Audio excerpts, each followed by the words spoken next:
கதை சொல்லு. ஒரு வீரனோட கதையை கேளுங்க. வீரனோட கதை. சூத்திரதாரியின் சூதனை எரித்து அகங்காரனின் நெஞ்சை கிழித்து மாயாசுரனை நிர்மூலமாக்கும் துரையாய் நொந்து வென்றவரின் பரவசத்தை சுமந்து வந்தாள் ஒரு மகாதா.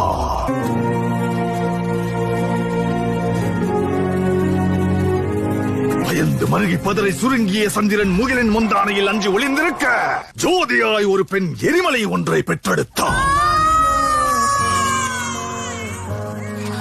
எரியும் தீயினில் பொழியும் மழை போல் சாவின் வீட்டினில் காரனை வென்றவன். ஆணவத்திற்கு எதிராய் கிளர்ச்சி ரூபத்தில் லங்கேஸ்வரனுக்கு எதிராய் வெள்ளேந்தி நின்றார். எரியும் ஜமதக்னி கோபத்தை மீறி சர்வமும் தான் என்ற பரமனை வினவினார். வேட்டைக்காரரை வேட்டையாட ரணவேட்டையனாய் வந்தார்.